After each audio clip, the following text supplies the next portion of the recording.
محترم ناظرین، السلام علیکم ورحمۃ اللہ وبرکاتہ۔ بھوک کی شدت سے بے حال تھی۔ گھر میں بچے 2 روز سے بھوکے تھے۔ میں نے اپنے ہاتھ میں پکڑی ہوئی تسبیح اور ٹوپی کو دیکھا۔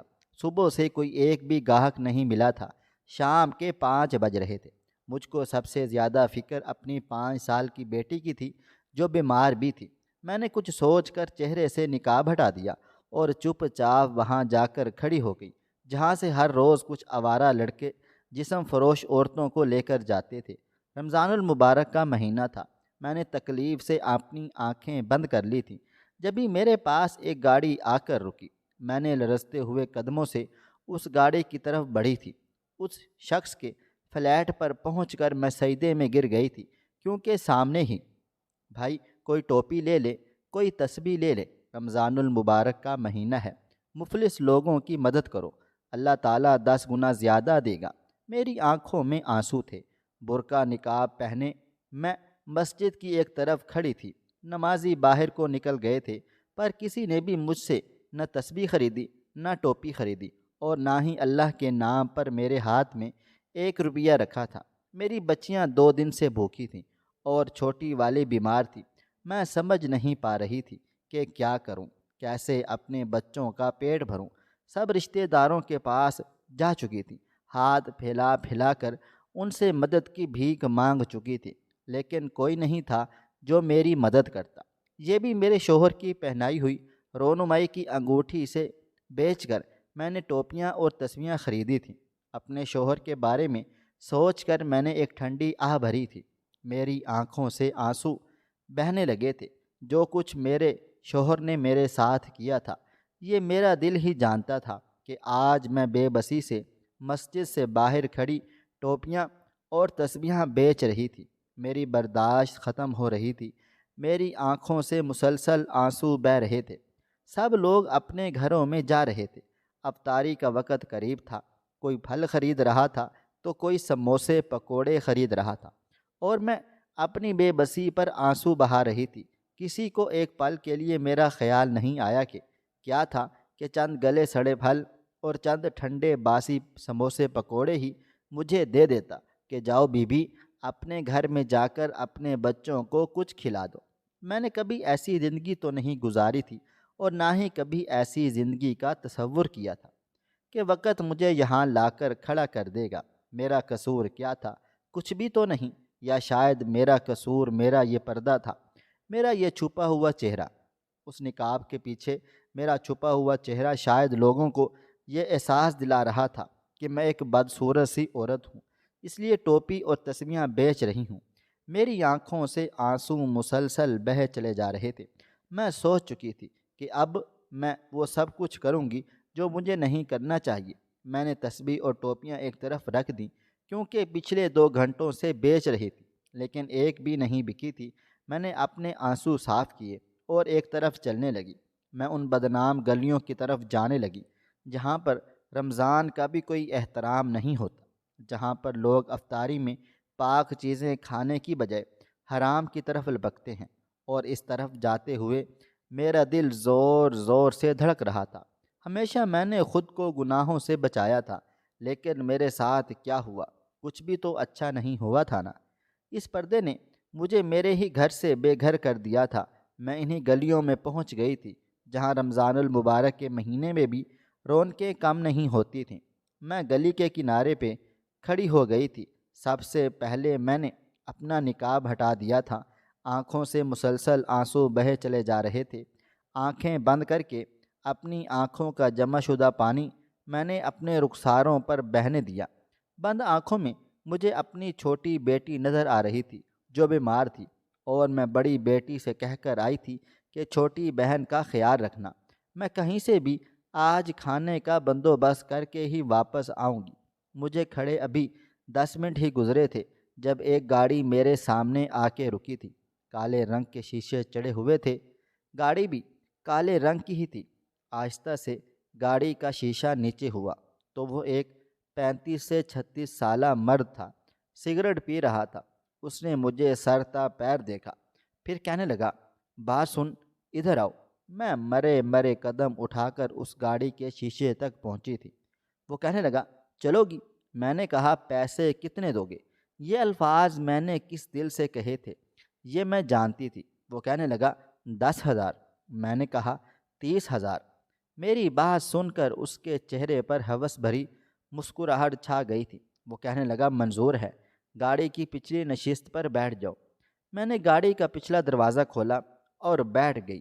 آنکھیں بند کی تو کان میں وہی آوازیں گونجنے لگی، پردہ پردہ پردہ، میں تنگ آ چکا ہوں تمہارے اس پردے سے، ارے اتار پھینکو یہ نقاب۔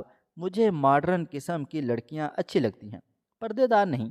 اگر تم چاہتی ہو کہ میں تمہارے ساتھ زندگی گزاروں تو اتار پھینکو اس دوپٹے کو۔ لیکن اس وقت میں اپنے شوہر سے کہا تھا کہ نہیں، میں آپ کے گھر والوں کے سامنے، خاص کر کے آپ کے بھائیوں کے سامنے، بنا دوپٹے اور نقاب کے نہیں جاؤں گی۔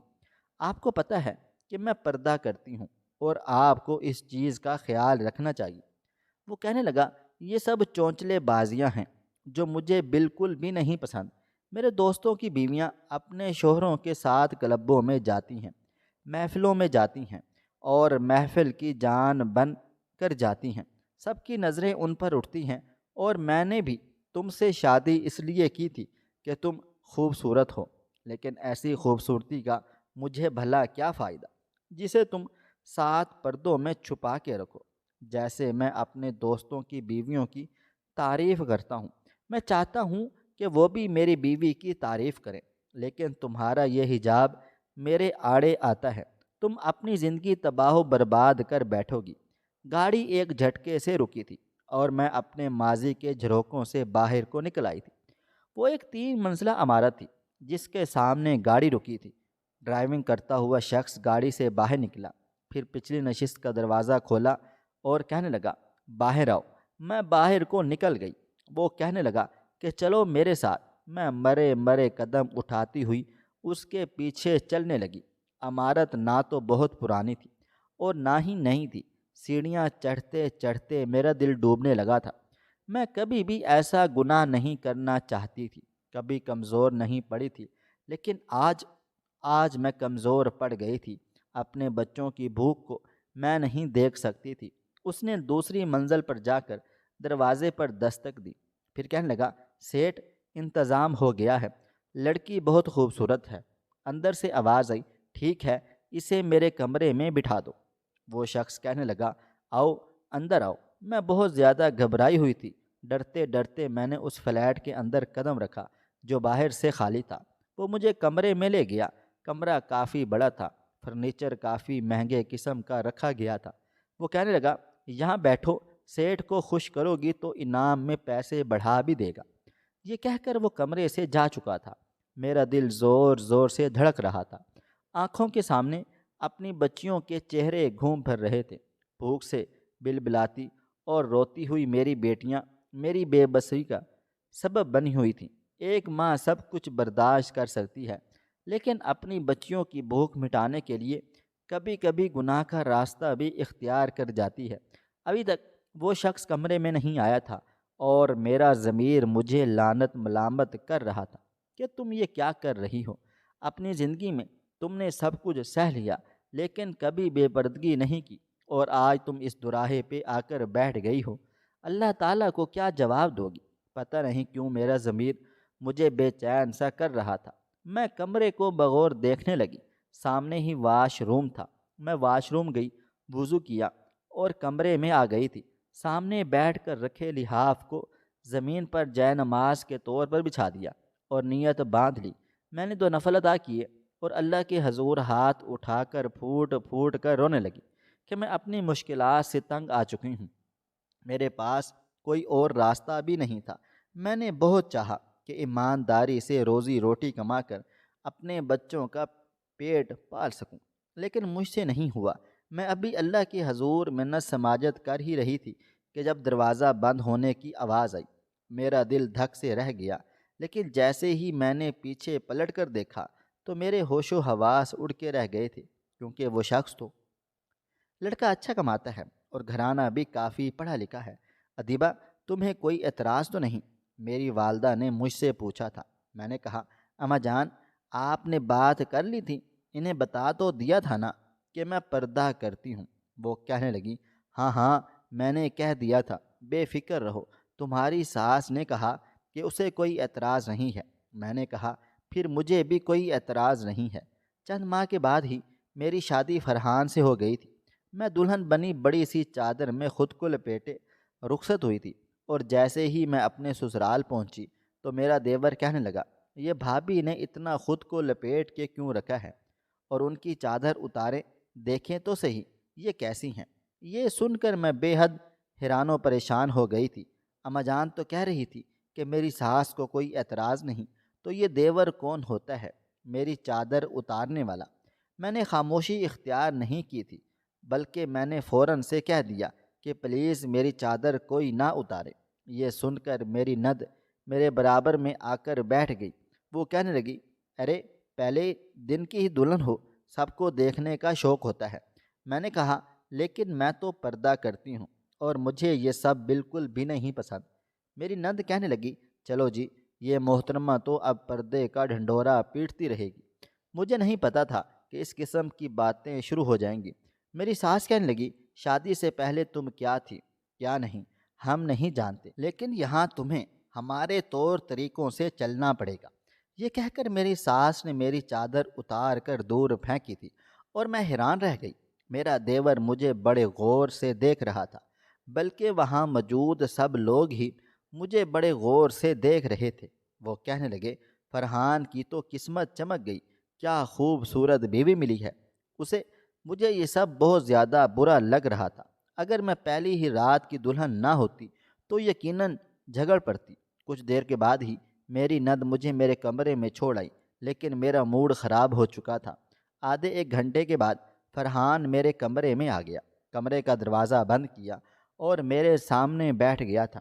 وہ کہنے لگا، یہ کیا بدتمیزی کی ہے تم نے، آتے ساتھ ہی چادر کیوں نہیں اتار رہی تھی؟ ایسی بھی کوئی حور پری نہیں ہو کہ کوئی تمہیں دیکھے گا تو تمہیں نظر لگا دے گا۔ میں نے کہا، دیکھیں یہ بات نہیں ہے، لیکن میں شادی سے پہلے ہی اپنی والدہ سے کہہ چکی تھی کہ میرے لیے آنے والے رشتے کو صاف صاف بتا دیں کہ میں پردہ کرتی ہوں، اور میری والدہ نے یہ بات آپ کی والدہ کو بھی بتا دی تھی، اور تب انہیں کوئی اعتراض نہیں تھا۔ وہ کہنے لگا، تم تو آتے ساتھ ہی شروع ہو گئی ہو، پردہ پردہ تمہارے گھر میں ہوتا ہوگا، یہ پردہ ہمارے گھر میں نہیں ہوتا۔ اب میری والدہ نے اگر یہ کہا تھا تو اس لیے کہا تھا کہ شادی سے پہلے تم جو چاہو کرو، شادی کے بعد تو پھر ویسا ہی رہنا پڑے گا جیسا میرے گھر کا ماحول ہے، اور ہمارے گھر کی عورتیں پردہ نہیں کرتی۔ میں نے کہا، یہ تو آپ کو پہلے بتانا چاہیے تھا نا، تاکہ میں اپنی زندگی کا فیصلہ سوچ سمجھ کے کرتی۔ میری بات سن کر وہ کہنے لگا، بڑی بد زبان ہو، شوہر کا بھی لحاظ نہیں ہے تمہیں۔ میں نے کہا، یہ بات نہیں ہے فرحان، لیکن میری بات ابھی یہیں تک پہنچی تھی کہ وہ کہنے لگا، اس وقت میرا دماغ خراب مت کرو، اب شادی ہو گئی ہے نا، تو اب اسے نبھاؤ، اور ویسے نبھاؤ جیسے میں چاہتا ہوں۔ یہ کہہ کر اس نے کمرے کی لائٹ بجھا ڈالی، اور اگلے روز جب میری والدہ اور میری بہنیں مجھ سے ملنے آئیں تو میں نے اپنی والدہ سے روتے ہوئے کہا کہ آپ نے میرے ساتھ یہ اچھا نہیں کیا۔ میں نے آپ سے کہا تھا کہ میں پردہ کرتی ہوں اور شادی کے بعد بھی پردہ ہی کروں گی۔ میری والدہ کہنے لگی کہ میں نے تو انہیں بتا دیا تھا، کیوں کیا ہو گیا ہے؟ میں نے اپنی جب والدہ کو پوری بات بتائی تو میری والدہ نظریں جھکائے سنتی رہیں، پھر کہنے لگی، دیکھو پیار محبت سے اگر تم وقت گزارو گی تو فرحان ایک دن ضرور بدل جائے گا۔ میں نے کہا، اماں اگر وہ نہ بدلا پھر میری زندگی تو برباد ہو جائے گی۔ میری والدہ کہنے لگی، ایسا نہیں ہوتا، دیکھو عورت مرد کی غیرت ہوتی ہے، وہ کبھی بھی یہ نہیں چاہتا کہ کوئی دوسرا مرد اسے غلط نگاہ سے دیکھے۔ کچھ وقت میں سب کچھ ٹھیک ٹھاک ہو جائے گا، لیکن یہ شاید میری اماں کی خام خیالی تھی، کیونکہ کچھ لوگ کبھی نہیں بدلتے۔ جو کچھ میرے ساتھ مزید ہوا تھا وہ دل دہلا دینے والا تھا۔ میری والدہ جا چکی تھی، شادی کو 3 دن گزر گئے۔ میں سر پر دوپٹہ بہت اچھے طریقے سے پہننے لگی۔ کچن میں ہوتی تو اپنا دوپٹہ کچھ آگے کی طرف جھکا لیتی تھی تاکہ میرا زیادہ تر چہرہ نظر نہ آئے، کیونکہ میرے دیور بہت زیادہ بے تکلف تھے۔ وہ منہ اٹھا کر کچن میں آ جاتے تھے، بے تکلفی سے کہتے، بھابھی کیا بنا رہی ہیں؟ میں نے کہا آپ کو کیا چاہیے؟ وہ کہنے لگا ہمیں تو آپ کا چہرہ دیکھنا ہے، اتنا خوبصورت چہرہ اپنے دوپٹے میں کیوں چھپا کر رکھا ہے؟ ارے دوپٹہ تو ہمارے گھر میں کوئی لیتا ہی نہیں ہے، نہ ہماری ماں لیتی ہیں اور نہ ہی بہنیں۔ میں نے کہا حالانکہ انہیں لینا چاہیے۔ وہ کہنے لگا آپ بھی کمال کرتی ہیں، آج کل یہ دوپٹہ کون لیتا ہے؟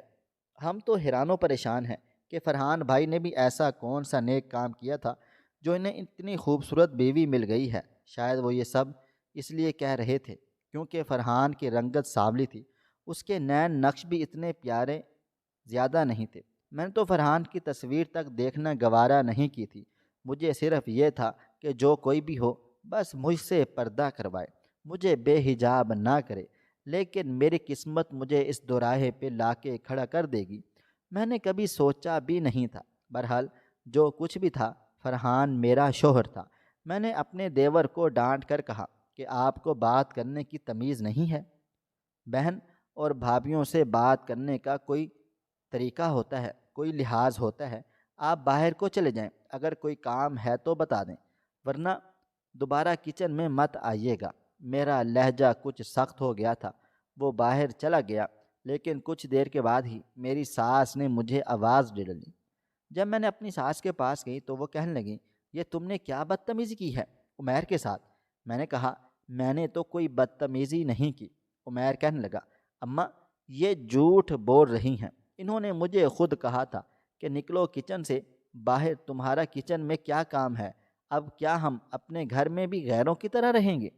میں نے کہا یہ جھوٹ بول رہا ہے، یہ بار بار مجھے دوپٹہ اتارنے کے لیے کہہ رہا تھا اور بدتمیزی بھی کر رہا تھا، اس لیے میں نے اسے کہا کہ جاؤ یہاں سے باہر۔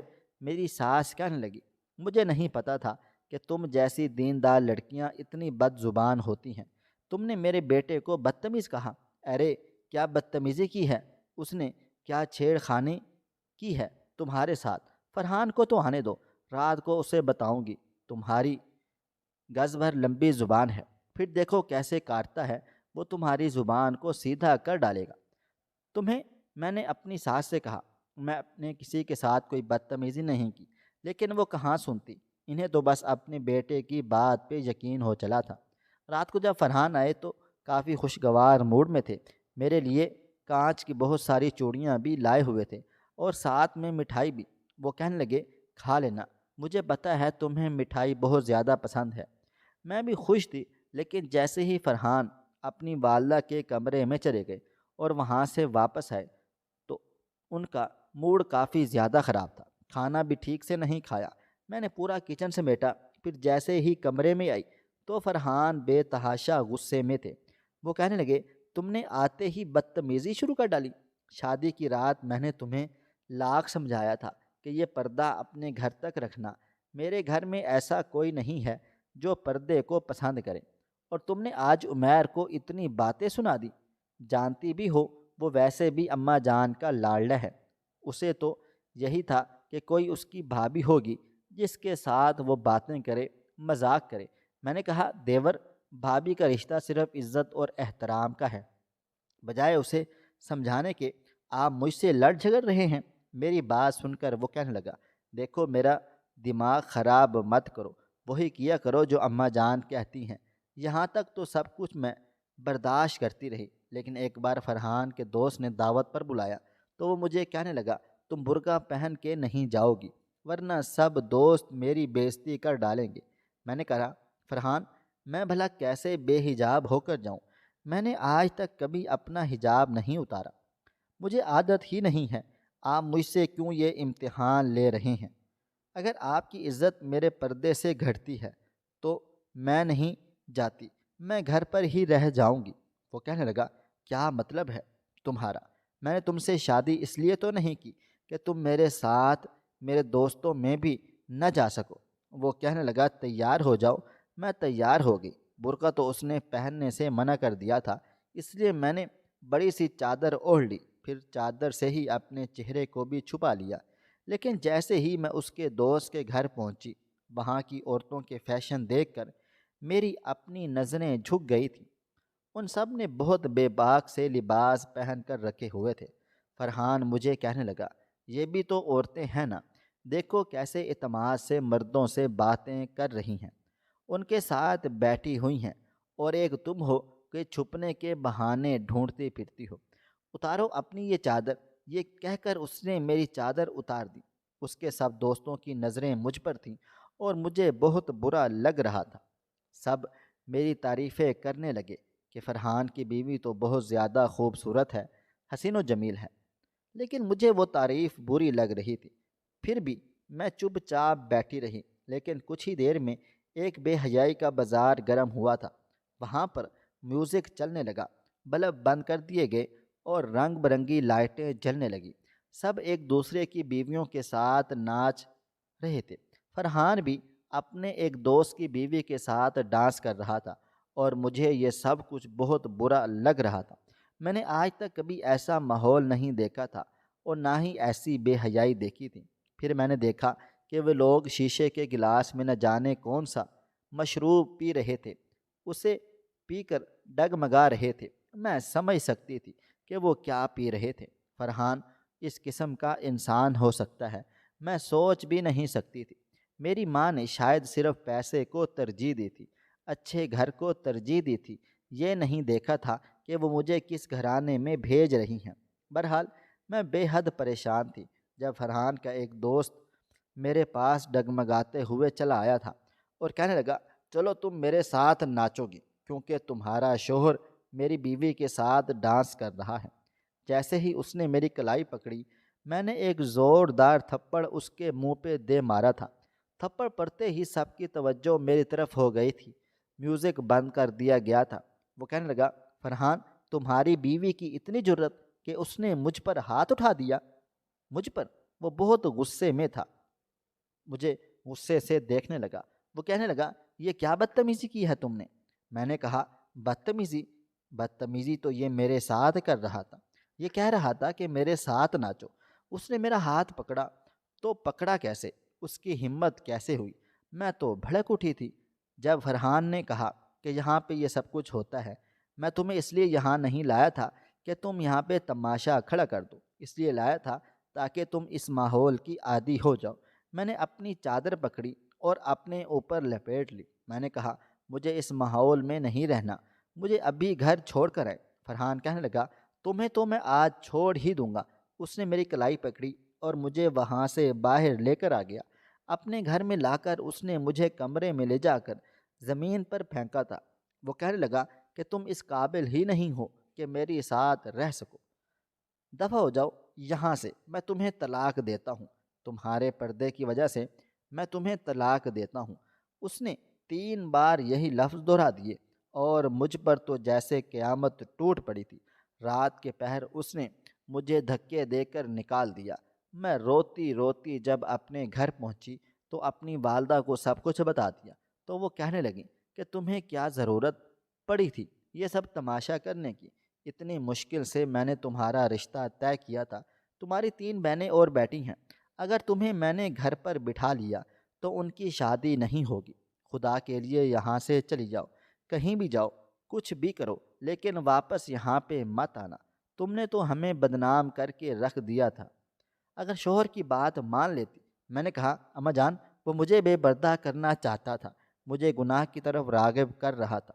میری ماں کہنے لگی، تو کیا ہوا، استغفار کی تسبیح پڑھ لیتی، ہو جاتی معاف، تمہارے گناہ، اپنا گھر تو برباد نہ کرتی۔ مجھے اپنی ماں کی سوچ پر افسوس ہوا تھا۔ بہرحال میں وہاں سے نکل گئی، میں ایک گھر میں ملازمت کرنے لگی، ان کے کوارٹر میں رہنے لگی۔ تبھی ایک دن میری طبیعت خراب ہونے لگی، مجھے کچھ بھی ہضم نہیں ہو رہا تھا۔ قریبی ڈاکٹر پر گئی تو پتہ چلا کہ میں حاملہ ہوں اور جڑواں بچیاں میرے وجود میں پل رہی ہیں۔ اس خبر نے تو جیسے میرے ہوش و حواس اڑا دیے تھے۔ بہرحال وقت یوں ہی گزرنے لگا۔ 9 ماہ میں میں نے 2 بچیوں کو جنم دیا تھا، جن میں سے ایک تو بالکل ٹھیک ٹھاک تھی، لیکن دوسری نارمل نہیں تھی، وہ بہت چھوٹی تھی اور ذہنی طور پر بھی وہ ٹھیک نہیں تھی۔ 2 سال میں نے اسی بنگلے میں کام کاج کیا تھا، لیکن میری بیگم صاحبہ دوسرے شہر میں شفٹ ہو گئی تو میرا کام چھوٹ گیا تھا۔ میں نے کئی گھروں میں کام کیا، لیکن ان لوگوں کو میرے پردے پر اعتراض تھا، کیونکہ میں سارا کام نقاب کر کے ہی کیا کرتی تھی۔ آہستہ آہستہ میرے سارے کام چھوٹنے لگے۔ میری ایک بیٹی تو ٹھیک سے پرورش پا رہی تھی، لیکن دوسری ذہنی اور جسمانی طور پر بہت زیادہ کمزور تھی۔ اس کا دل و دماغ بالکل بچگانا تھا۔ میری بچی 5 سال کی ہو گئی تھی، لیکن چھوٹی بچی ایسی تھی جیسے کہ 1 سال کی ہو۔ وہ نہ چلتی تھی، نہ پھرتی تھی، نہ اس کا دماغ کام کرتا تھا۔ اور اب میں اپنی دونوں بچیوں کو چھوڑ کر اس کام کے لیے مجبور ہو گئی تھی جسے میں نے ٹھکرا دیا تھا، جس کی خاطر میں نے اپنے شوہر سے طلاق لے لی تھی۔ لیکن جیسے ہی میں سجدے سے اٹھی اور میں نے سلام پھیر کر اس شخص کو دیکھا تو میرے ہوش و حواس اڑ گئے تھے، کیونکہ وہ تو وہی سیٹھ تھا جس کے گھر میں نے 2 سال کام کاج کیا۔ اور میں حیران و پریشان تھی کہ وہ اس قدر برا انسان بھی ہو سکتا ہے۔ اور اس کی بیوی کہاں تھی؟ وہ تو کہہ رہی تھی کہ ہم دوسرے شہر شفٹ ہو رہے ہیں۔ مجھے دیکھ کر وہ سیٹھ کچھ متعجب سا ہو گیا تھا۔ یوں میں نے کبھی بھی اس کے سامنے نہیں آتی تھی، پردہ کرتی تھی، لیکن 1-2 بار اتفاق ایسا ہوا کہ میں کچن میں کام کر رہی تھی کہ وہ اپنی بیوی سمجھ کر کچن میں آ گیا تھا۔ 1-2 بار شاید اس نے مجھے دیکھا تھا، لیکن فوراً سے میں نے اپنا دوپٹہ کھینچ کر اپنا چہرہ چھپا لیا۔ وہ کہنے لگا، تم وہی ہو نا جو ہمارے گھر پہ کام کاج کرتی تھی؟ میں نے کہا، جی صاحب میں وہی ہوں۔ وہ کہنے لگا، تم تو بہت شریف عورت تھی، پھر یہاں پر کیسے؟ میں نے کہا، بس بھوک اور غربت یہاں تک لے آئی، کیونکہ امیر لوگ زکوٰۃ کے پیسے ہم جیسوں کو نہیں دیتے۔ ہاں، وقت گزارنے کے لیے دے دیتے تھے۔ شاید عورت کو عزت دار رہنے کا بھی حق حاصل نہیں ہے۔ میں نے کہا، آپ کی بیوی کیسی ہے؟ آپ تو دوسرے شہر میں شفٹ ہو گئے تھے۔ وہ کہنے لگا، نہیں ہوئے۔ میری بیوی کا میکہ دوسرے شہر میں تھا، وہ وہاں شفٹ ہونا چاہتی تھی، لیکن میرا کاروبار یہیں پر تھا، اس لیے میں نے اسے پہلے ہی سمجھا دیا کہ وہ یہیں رہے، لیکن اسے وہیں پر جانا تھا۔ میں نے اسے اور بچوں کو جہاز میں چڑھا دیا تاکہ میں تم لوگوں سے ملنے آ جایا کروں گا، لیکن بدقسمتی جہاز کریش ہو گیا اور میری بیوی اور بچے مر گئے تھے۔ میں اکیلا ہوں اور دوسری شادی کا میں نے سوچا بھی نہیں اور چاہتا بھی نہیں ہوں، اس لیے کبھی کبھی یہ کہہ کر وہ چپ ہو گئے، خاموش سے ہو گئے تھے۔ پھر کہنے لگا کہ یہ مت سمجھنا کہ میں غلط انسان ہوں۔ دراصل میں نے اس آدمی کو کہا کہ کوئی مجبور اور بے بس عورت نظر آئے تو اسے یہاں لے کر چلے آؤ، میرے فلیٹ پر جو مجبور ہوں اور ایسا کام کاج کرنے کے لیے تیار ہوئی ہوں، کیونکہ یہاں پتہ نہیں چلتا کہ کون ضرورت مند ہے اور کون نہیں۔ پھر میں نے یہاں پر اس سے پوچھ لیتا ہوں، اگر وہ واقعہ ضرورت مند ہوتی اور مجبوراً اس کام کے لیے گھر سے باہر نکلی ہوتی تو میں اس کی مالی مدد ضرور کر دیتا ہوں۔ میں تمہاری بھی مالی مدد کر دوں گا۔ کتنے پیسے چاہیے ہیں تمہیں؟ میں نے کہا، صاحب جی، آپ کب تک میری مدد کرو گے اور میں کب تک آپ سے مانگ سکتی ہوں؟ پیٹ کی دوزخ بھرنے کے لیے روز ایندھن کی ضرورت پڑتی ہے۔ ایسا کریں، آپ مجھے اپنے گھر پہ کام کاج پہ رکھ لیں، میں محنت کروں گی تو مجھے بھی اپنی روزی روٹی حلال لگے گی۔ وہ کہنے لگا، ٹھیک ہے، میں اسے بنگلے میں رہتا ہوں، تم چاہو تو اس میں رہ سکتی ہو۔ میں وہاں سے چلی گئی۔ اللہ تعالیٰ کا لاکھ لاکھ شکر ادا کیا، اس نے مجھے گناہ سے بچا لیا۔ میں نے اپنی دونوں بچیوں کو لیا اور اس بنگلے میں آ گئی، انہیں پیٹ بھر کر کھانا کھلایا۔ بنگلے کا سارا کام کاج میں کرنے لگی۔ پورے گھر کو میں نے سنبھال کر رکھا ہوا تھا۔ کھانا بھی وقت پر بناتی تھی اور صاحب کے آنے سے پہلے پہلے سارے کام کاج کر کے اپنے کوارٹر میں چلی جاتی تھی۔ گھر میں صفائی کے لیے بھی اور زیادہ ملازمین تھے، ساتھ میں چوکیدار بھی تھا، مالی تھا، اور وہ صاحب بھی بہت زیادہ اچھے تھے۔ انہوں نے میرے ساتھ کوئی بدتمیزی کرنے کی کوشش نہیں کی تھی۔ میری بڑی بیٹی کو اسکول میں داخلہ بھی کروا دیا گیا، لیکن ایک بار مجھ سے کہنے لگے کہ اگر تمہیں اعتراض نہ ہو تو میں تمہیں ساری زندگی بھی سہارا دے سکتا ہوں۔ تم ایک اچھی اور نیک عورت ہو، 2 سال تم نے ہمارے گھر میں کام کاج کیا ہے، تمہاری نیکی کی تعریف تو میری بیوی بھی بہت زیادہ کیا کرتی تھی، اور تم تو خوب جانتے ہو کہ میرے بچے بھی تمہارے بچوں کے جیسے ہی تھے جنہیں میں کھو چکا ہوں۔ مجھے بھی ایک سہارے کی اشد ضرورت تھی، لیکن مجھے سمجھ ہی نہیں آ رہا تھا کہ واقعی میری قسمت بھی بدل سکتی ہے۔ میں نے حامی بھر لی اور فراز کے ساتھ نکاح بھی کر لیا تھا۔ وہ میری بچیوں کو بہت زیادہ پیار محبت کرتے تھے، میری معذور بیٹی کا علاج بھی کروا رہے تھے۔ جہاں بھی میں اپنے جیسی بے بس مجبور عورتوں کو دیکھتی تھی تو ان کے گھروں کے راشن کی ذمہ داری لے لیتی تھی۔ میں نہیں چاہتی تھی کہ کوئی دوبارہ سے مجھ جیسی زندگی گزارے یا اسے کمانے کے لیے گھر سے باہر جانا پڑے اور اپنی عزت کا سودا اپنے بچوں کی بھوک مٹھانے کے لیے کرنا پڑے۔ آج مجھے سمجھ آ رہا تھا کہ میرے پردے نے مجھے کیا دیا تھا۔ میرے پردے نے مجھے عزت بھی دی اور میرا گھر بھی آباد کر دیا تھا۔ ایک بار میں ہاسپٹل گئی تو ایک مریض کے چیخنے چلانوں کی آوازوں نے مجھے متوجہ کیا۔ میں جب جنرل وارڈ میں چلی گئی تو دیکھا فرحان بہت کمزور اور بیمار حالت میں چیخ چلا رہا تھا۔ وہ اپنے لیے موت مانگ رہا تھا۔ میں نے نرس سے پوچھا یہ کون ہے تو کہنے لگی اسے ایڈز کی بیماری ہو گئی ہے۔ گناہ کے کام کرتے ہیں اور جب بیماری لگ جاتی ہے تو پھر یہاں آ کر موت مانگتے ہیں۔ برے کاموں کا برا ہی انجام ہوتا ہے۔ توبہ توبہ۔ وہ نرس یہ سب کہہ کر وہاں سے چلی گئی تھی اور میں اپنے خدا کی خدائی پر حیران و پریشان رہ گئی تھی کہ بے شک وہ مکافات عمل دنیا میں ہی دکھاتا ہے۔ وہ حسن سے متاثر ہو کر برے کام کاج کیا کرتا تھا تو اس کے لیے اس کا یہی انجام ہونا تھا، اور یہ میرے لیے اللہ تعالیٰ کی طرف سے میری آزمائش تھی جس میں میں کامیاب ہو گئی تھی۔ اللہ تعالیٰ نے مجھے بے آبرو نہیں کیا تھا اور اب میں اس کا جتنا بھی شکر ادا کروں وہ کم ہے۔ محترم ناظرین، آپ کو ہماری آج کی کہانی کیسی لگی؟ کومنٹ باکس میں اپنی رائے کا اظہار ضرور کیجیے گا۔